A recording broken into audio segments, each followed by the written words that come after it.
Today, I'm going to tell you the exact day when I stopped caring about America. To me, America is an idea, not a place. But having grown up in the United States, there was a part of me that thought, if we just do the right things politically, we will solve the problems that bother me. Today, I'm going to tell you when I realized I give up. And so like most people, I used to think, hey, I can vote for the right politicians. I've realized there's really no such thing. But hey, if we go down the right path, we can fix stuff in the country. I never considered myself a patriot. I suppose briefly after 9/11, I kind of got on the bandwagon. I was 16 or 17 years old then. But really, for my entire life, I liked the idea of living overseas. I didn't want to live in the US. I didn't necessarily think just because I was born there that I should follow whatever the government did. And yet, there I was as a young adult running a business in the United States. I was paying a lot of taxes. Again, I didn't entirely enjoy living there just on a personal level. And so I began this journey of traveling that started what became Nomad Capitalist. Way back in 2007, I started traveling and then traveled more and more and more and more and more. And even as I traveled to places where I thought, man, these people are politically much better plugged in, not only within their own country, but they know more about US politics. I remember being on a metro with an immigrant and his son in Norway. And he was like, oh, you're from the United States. Like, I've been following John McCain and Barack Obama. And it's interesting what one's saying and this one's saying. I'm like, dude, you live in Norway and you're not even from Norway. And he knew his country's politics, he knew Norwegian politics, and he knew US politics better than most people did. And so I was traveling and I kind of started thinking like, maybe people where I live aren't that plugged in. Maybe these aren't the people that I should rely on to save me. And yet my philosophy was always, even though I'm not a patriot, we should vote for what's best for the country. I happen to think lower taxes, fewer regulations, like make things easier for business. And especially because I believe the world is becoming more competitive. Making things easier for business, you'll have more businesses come to your country. That means more jobs, more taxes are paid by those people. Like that's the path that I legitimately believe in. It also so happens that I, as a business owner, sure, if you want to lower my taxes, that means more money in my pocket. Was I not going to run my business if taxes were 4% higher under Clinton or under Obama than they were under Bush or under Trump? No, I would have still run my business because I want to run a business, but it was fundamentally unfair, I thought. And here's what I came to grips with after Obama got elected the first time in 2008. Now, I disagree with a lot of what Obama did. Being a nomad capitalist and not tied to just the US political system, there's probably some things Obama did that I'd say, yeah, that's not so bad. Maybe more on the geopolitical side, although you had more wars and more drones under Obama, so that wasn't good. But this is not me talking as kind of a partisan in the US system. This is me looking as kind of an impartial observer from afar. But I realized when Obama got elected, I said to myself, I've really seen now how when people are scared because the recession was underway, people will vote for their own selfish self-interest. And it won't matter what's good for the country. They will, because they're scared, vote for what's good for them. I realized that earlier on in my life, even when I was in high school after 9/11, I figured, hey, if people's gas price is too high, they'll say, who cares what country you invade? Just bring the price down. They won't connect reality to their emotional kind of political sentiments. And I've really dialed into the fact that most people, unlike what I was trying to be, just vote for, hey, here's what helps me out. I thought I was always supporting the candidates who really wanted to do the right thing. And so I would generally vote Republican unless I was protesting against a really bad Republican and just wanted to send a message. But I was not a staunch Republican. And so I would pick out people where I'm like, all right, this guy maybe doesn't do everything that I want, but I think he'll do good things for the country. He'll help more people. And again, 2008, I'm just like, that's not how everyone else sees it. And so what I realized is on a couple fronts. Number one, if you believe lower taxes are the answer, not only for you being able to do more with your own money and because it's the right thing to do, you're never going to get to 0% or 5% or 10% taxes in the US. That country's just not built for it. There's a huge bureaucracy which can never be removed to where you're never going to make huge changes. All these guys who ran for president, and I'll fast forward now to 2012, Herman came with the 999. I thought it was a pizza deal. And you're just not going to get there. Like, I'm going to abolish the IRS. Ted Cruz in 2016, we're going to abolish. You're not abolishing anything. And so I started to think, my father said, go where you're treated best. I've been traveling all around the world for, 5 years at this point. I've been meeting people, I've been researching, I've been learning about how some of this stuff works. I've answered to a certain degree the question of, if I were to leave full time, what happens to my taxes? And I realized, you can lower your taxes by living overseas. And that's something that I always wanted to do. That's cool, kind of kill two birds with one stone. And so I was in Turkey for like a 12-day trip in 2012 during that presidential election. That was the trip where I sat next to the guy who worked, I guess it was the UN, I forget at this point. And he told me that in politics, you can't just go to directly where you can't just unveil your full agenda at once. You've got to kind of spoon feed it to people. And that's the only way to get it through, is just to spoon feed it to them. And they just, eventually they're the frog in the boiling pot. And a couple days after that, I found myself looking at my cave hotel with the hot air balloons going up in this picturesque setting. I set my alarm for 5 in the morning to wake up, and I had my iPad plugged into Wi-Fi, and I'm watching CNN. And that 2012 election didn't take long to call. I think I woke up and I'd always loved watching the presidential elections since I was a kid with my father, and I still watch them. It's fun, electoral college map. It's a fun thing, but there was not much electoral college map to follow in 2012. Obama beat Romney pretty handily. And so there I am, early morning, sun's coming up, hot air balloons are going up in Turkey.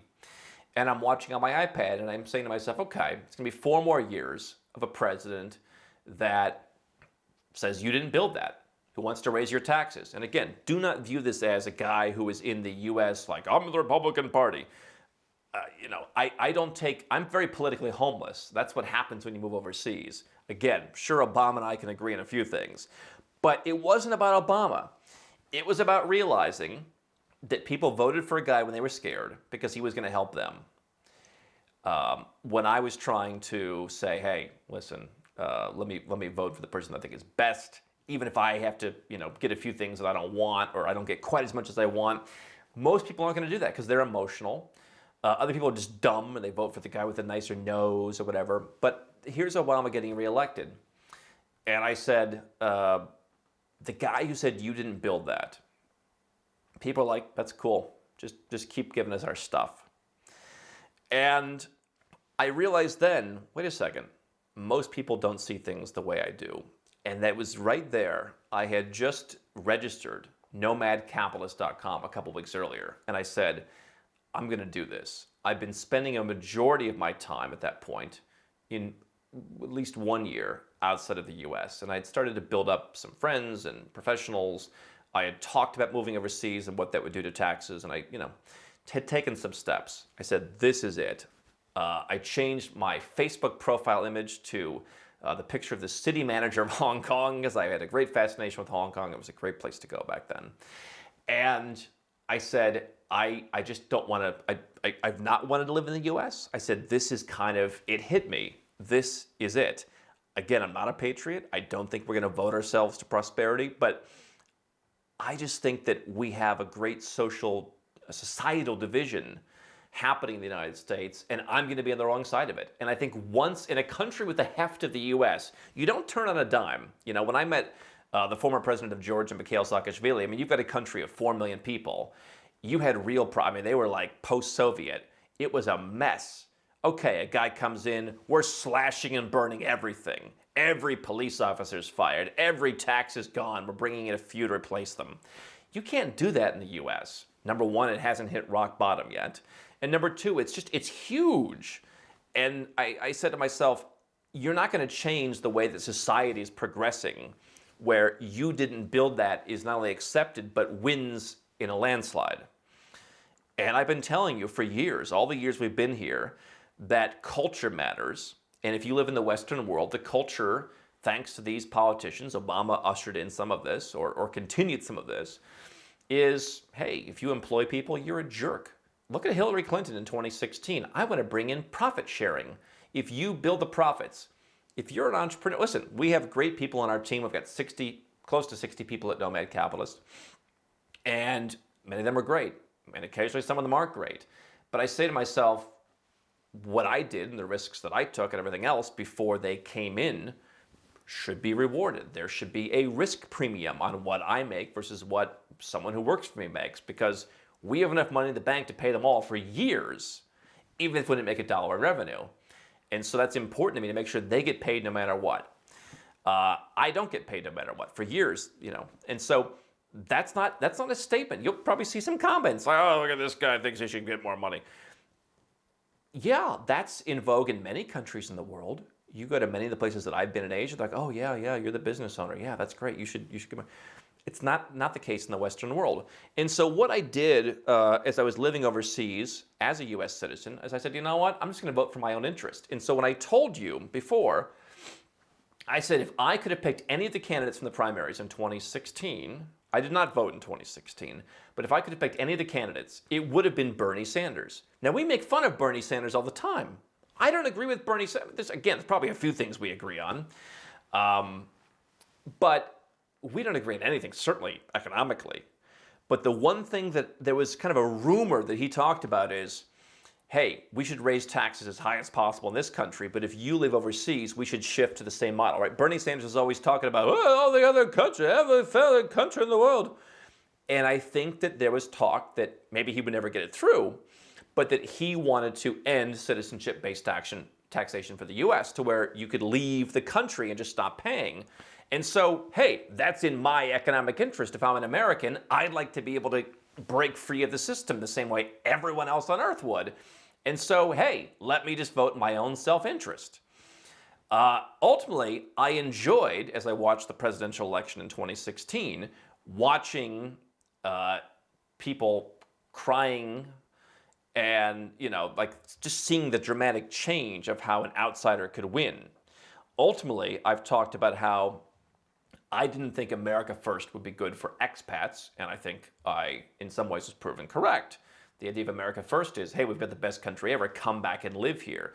And so for that reason, had I voted in the general election, I think for someone who only cares about themselves, and for me, that was as an expat who just wanted to be left alone, Hillary Clinton would have maintained more of the status quo. I did not vote for Hillary Clinton. But that part of me changed. I realized my fellow citizens are not looking out for me, and I am increasingly becoming the enemy. Now, people are going to comment, oh, the rich don't have it so bad. Listen, I'm not the mega rich. I'm not connected with senators. I'm not going to political fundraisers. I'm just a guy running a business. And back then, it was a smaller business. And I was paying through the nose when I lived in the United States. And I still had the requirement. I didn't pay much when I lived outside of the U.S., but I still had all the requirements of paying. And so everyone else is voting for their own self-interest. Hey, whoever wants to make my life as an expat better, I would have voted for that person. And eventually I realized, why be in this system that I just don't really want to live there, don't agree with where it's going, and so ultimately, about a year later, chose to sever my ties entirely and gave up U.S. citizenship. And I've talked about that at length over the last 5.5 years. But that had been a decision I've been thinking about for a number of years, quite frankly. I mean, even when I was a kid, I said, how do I give up my citizenship if I have to pay tax no matter what? I was 7 years old, or no, sorry, I was in 7th grade, and I'm like, that doesn't seem very fair, Dad, that we have to pay tax if we live in some other country, right? But the real, again, the real thing, it ended for me November 2012, presidential election. The country's changed. And for some people, that's a good thing. For me, I said, I'm going to go where I'm treated best. I thought back to my father's magic words, and that's when I started the blog Nomad Capitalist, the radio show and podcast Nomad Capitalist, and over the years of me sharing this knowledge, people came to me and said, hey, can you help me?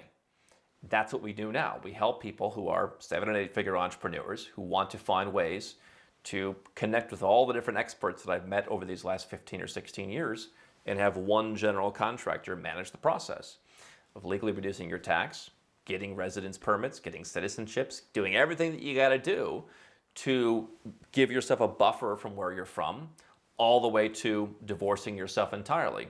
And having someone who understands the emotions behind that rather than just dispensing shiny objects and one-size-fits-all solutions. Nomadcapitalist.com is where you find out about that service. If you are new to this, our annual live event, Nomad Capitalist Live, is a great 4 days to come and learn exactly how all this stuff works. But that was the day when I just said, I'm done.